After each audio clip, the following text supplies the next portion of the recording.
5 de julio de 1943. En las inmediaciones de Kursk, comienza la mayor batalla de carros de combate de la historia. Miles de blindados alemanes y soviéticos se enfrentan en un combate nunca antes visto. Estos enfrentamientos colosales puede decidir el rumbo de la guerra en el frente oriental. La ofensiva comienza con un ataque de doble pinza.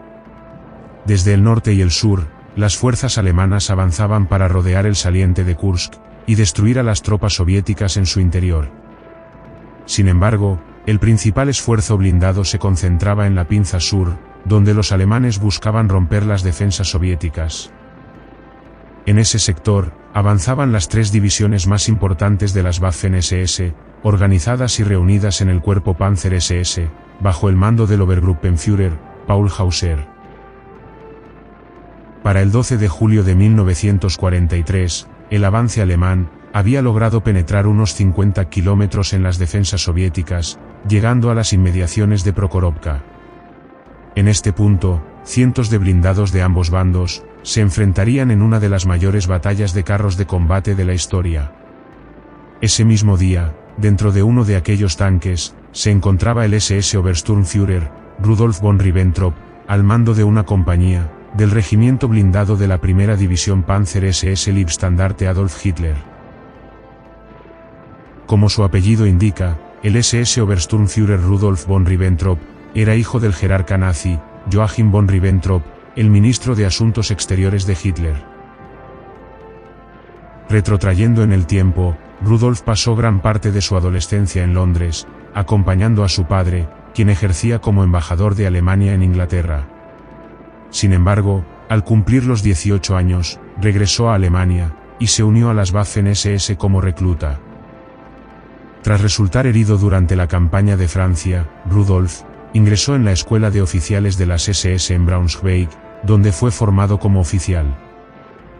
El 20 de abril de 1941, fue graduado con el rango de SS Untersturmführer.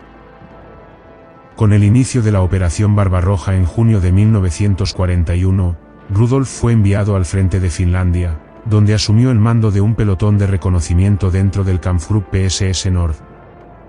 A los pocos meses, Ribbentrop volvió a resultar herido, y fue enviado a un hospital militar en Alemania, donde permaneció hasta comienzos de 1942. Tras recuperarse, inició su preparación como oficial de tropas Panzer. En febrero de 1942, fue enviado a Francia, donde se incorporó al nuevo regimiento blindado de la división SS Leibstandarte Adolf Hitler. Allí, recibió el mando de un pelotón perteneciente a la Sexta Compañía, permaneciendo en Francia hasta comienzos de 1943, cuando la Leibstandarte fue trasladada nuevamente al frente oriental. Tras el inicio de la tercera batalla de Kharkov, Rudolf von Ribbentrop asumió temporalmente el mando de la Séptima Compañía.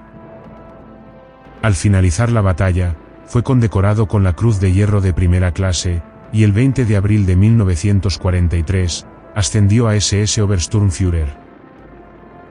Durante el verano de 1943, a los 22 años, recibió oficialmente el mando de la Sexta Compañía, unidad con la que participaría en la batalla de Kursk.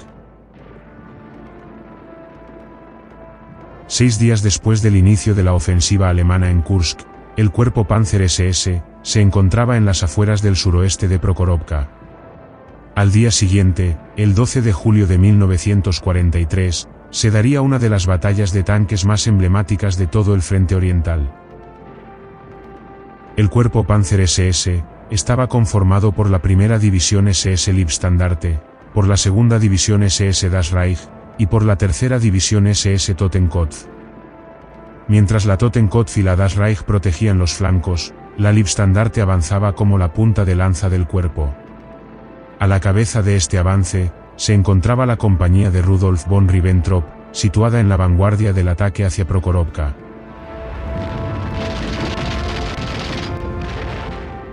A continuación, conoceremos algunos de sus relatos de Ribbentrop sobre la batalla de Prokhorovka del 12 de julio de 1943.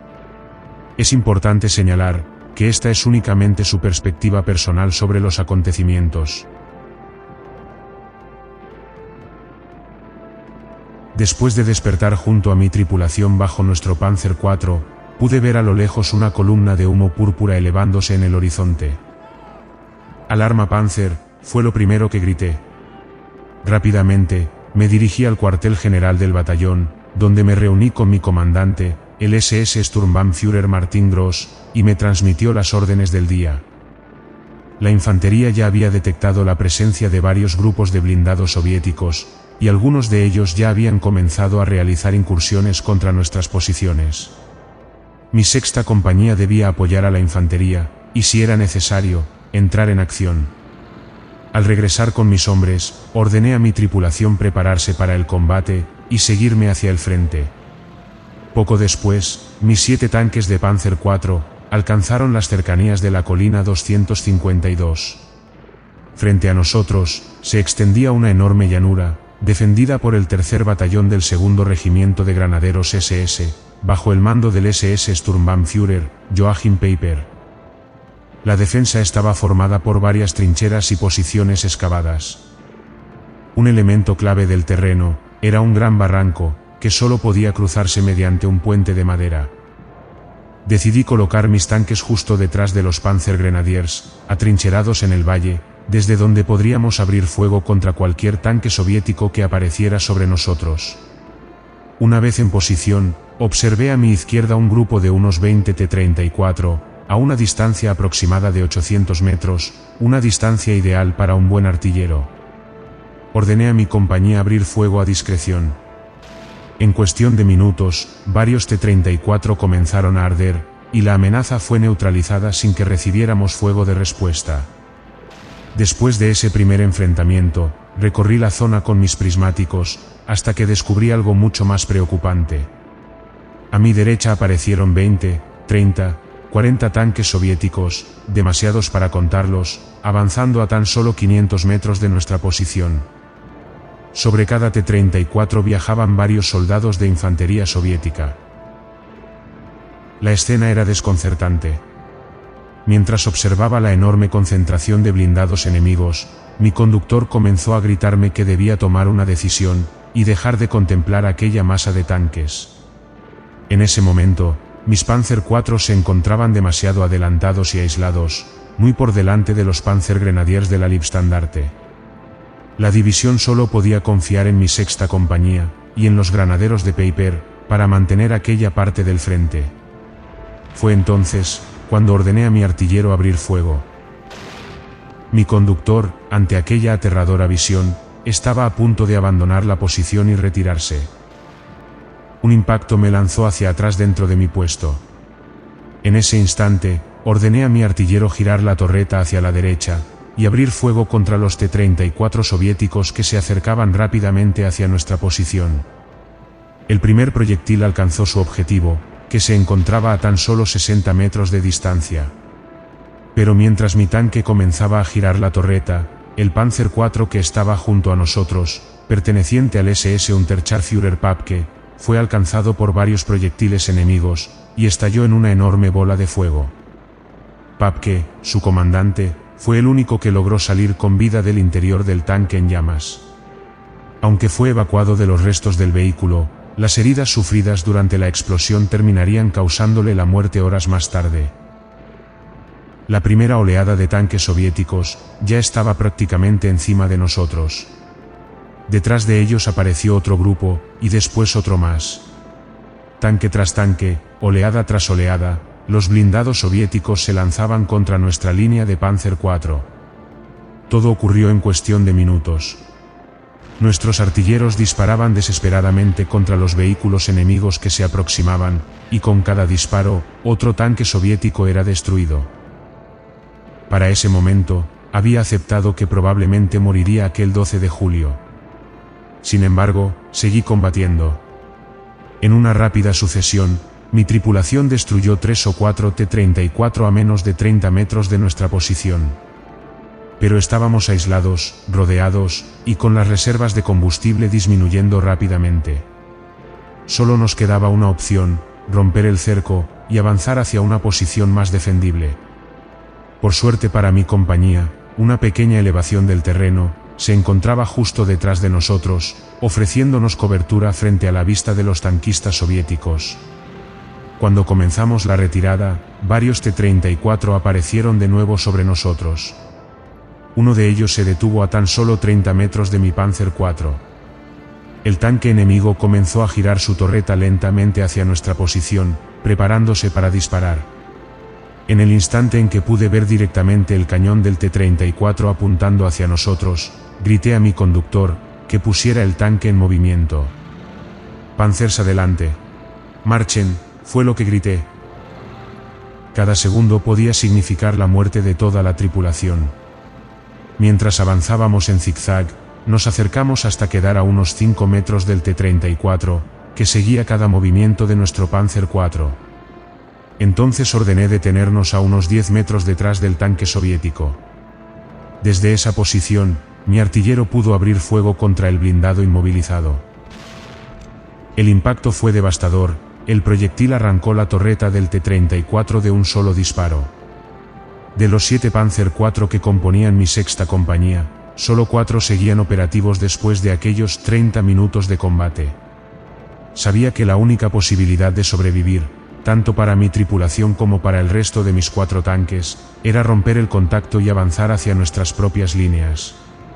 Pero existía un grave problema. Desde las posiciones defensivas alemanas, ¿cómo distinguirían nuestros Panzer IV en retirada entre los restos de vehículos destruidos? ¿Cómo evitar que nuestros propios cañones nos confundieran con tanques enemigos? Aún así, no teníamos otra opción. Decidí arriesgarme y avanzar hacia nuestras líneas, incluso con el peligro de recibir fuego amigo. Durante la retirada, aproveché la oportunidad para informar por radio a la división sobre nuestra situación y posición. Aunque intenté comunicarme en todas las frecuencias disponibles, no recibí ninguna respuesta. Sobre el techo de mi Panzer IV llevaba una gran bandera con la esvástica, colocada para evitar ser atacados por nuestros propios aviones. Intenté arrancarla desesperadamente, pero mis esfuerzos fueron inútiles, solo conseguí romper un pequeño fragmento. La bandera seguía ondeando al viento, convirtiendo nuestro tanque en un objetivo visible para cualquiera que nos observara. Con mi compañía, iniciamos la retirada hacia nuestras líneas siguiendo el movimiento de los T-34, utilizando su avance como cobertura para evitar ser detectados. Finalmente, a lo lejos pude distinguir los restos de varias semiorugas alemanas destruidas, y los vehículos destrozados del regimiento de artillería. Estábamos a apenas 100 metros de los Panzer Grenadiers de Peiper, pero todavía teníamos que cruzar el puente improvisado, sobre el barranco que había servido como foso antitanque. Cuando volvimos a avanzar, encontramos varios grupos de infantería soviética buscando refugio entre los restos del combate. Al escuchar el sonido de nuestros motores, salieron de sus escondites, pero fueron abatidos rápidamente por el fuego de nuestras ametralladoras. Poco después apareció otro T-34, que fue destruido por uno de nuestros cañones de 75 milímetros. Si mis 4 Panzer restantes lograban cruzar el puente de madera, estaríamos nuevamente en territorio amigo.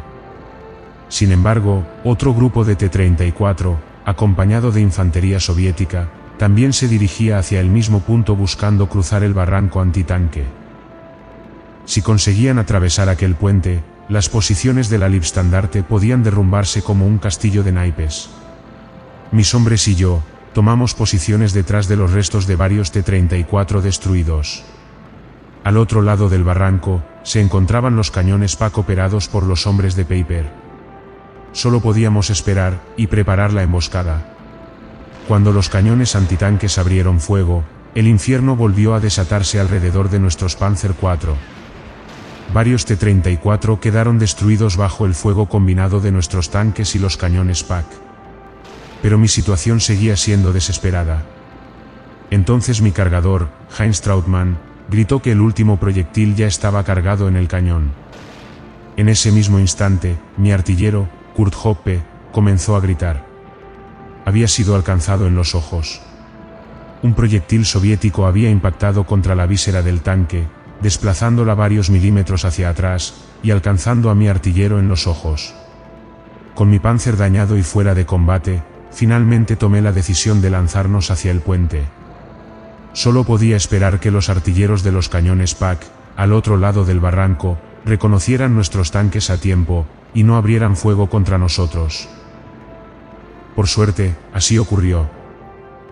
Finalmente, yo y mi tripulación, junto con los hombres restantes de mi compañía, alcanzamos las líneas amigas. Ahora podía evaluar los daños del tanque, y atender a mi artillero herido.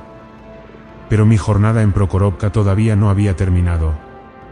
Mientras revisaba la situación, escuché el sonido de un tanque acercándose. Era un Panzer enviado por orden del Sturmbannführer Martin Gross, quien había ordenado que me entregaran otro vehículo para continuar el combate. Con la presión soviética aumentando sobre nuestras posiciones, cada Panzer disponible podía marcar la diferencia. Así, a bordo del nuevo Panzer IV, con el número 604, regresé nuevamente al combate, para apoyar a los tanques restantes de mi compañía, en la defensa del puente de madera.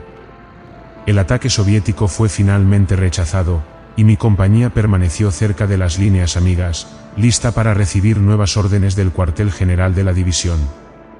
Poco después llegó la orden de contraatacar y recuperar el terreno perdido, obligando a las fuerzas soviéticas a retroceder a través de la llanura. Al mediodía, la colina 252 volvía a estar bajo control alemán.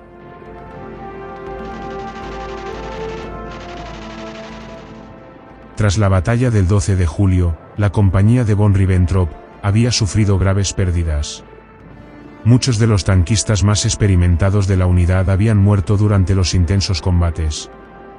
2 Panzer IV de la compañía quedaron completamente destruidos, mientras que la mayoría de los vehículos restantes sufrieron daños menores, o quedaron temporalmente inmovilizados.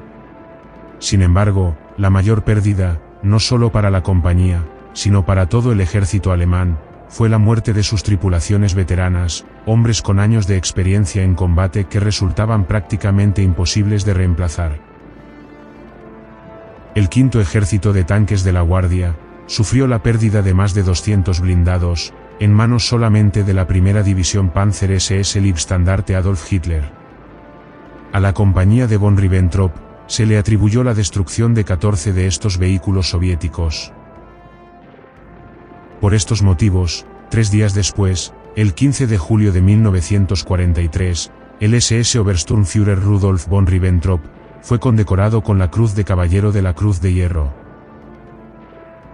Del mismo modo, varios de sus subordinados recibieron otras condecoraciones por su actuación durante los combates. Junto al Sturmbannführer Joachim Peiper, von Ribbentrop había desempeñado un papel clave en la defensa del sector, rechazando oleada tras oleada de tanques soviéticos. Años más tarde, Ribbentrop afirmó que pudo sobrevivir a aquel desesperado combate, gracias a que los blindados soviéticos todavía estaban mal dirigidos, y carecían de la coordinación necesaria en el campo de batalla. También señaló que las tripulaciones alemanas contaban con un entrenamiento y liderazgo superiores a los de su enemigo. 2 semanas después, Ribbentrop fue trasladado a Francia, donde se incorporó a la 12ª División Panzer SS Hitlerjugend, asumiendo el mando de la 3ª compañía de su regimiento blindado. Al frente de esta unidad, participó en toda la campaña de Normandía. Durante esos combates recibió la insignia de batalla de tanques, y el 25 de agosto de 1944, fue condecorado con la Cruz Alemana en oro. Más tarde, durante la campaña de las Ardenas, todavía al mando dentro de la Hitlerjugend, asumió temporalmente el control del 1er Batallón Panzer. El 30 de enero de 1945, fue ascendido al rango de SS Hauptsturmführer, y en febrero, recibió oficialmente el mando del 1er Batallón Panzer del 12º Regimiento Panzer SS. Ribbentrop mantuvo el mando de esta unidad hasta el final de la guerra. Finalmente, el 8 de mayo de 1945, tras la rendición alemana, se entregó a las fuerzas del ejército estadounidense. Ribbentrop fue liberado de prisión en julio de 1948. Posteriormente, se dedicó al comercio de vinos y comenzó a escribir sus memorias, en las que ofreció su propia visión sobre la trayectoria política de su padre, Joachim von Ribbentrop, y los últimos días del régimen nazi. A los 87 años, en 2008, publicó su libro de memorias titulado Mi padre Joachim von Ribbentrop. Años más tarde, poco antes de su fallecimiento, la obra fue publicada también en una edición en inglés. Finalmente, Rudolf von Ribbentrop falleció el 20 de mayo de 2019, en Ratingen, Alemania, a la edad de 98 años.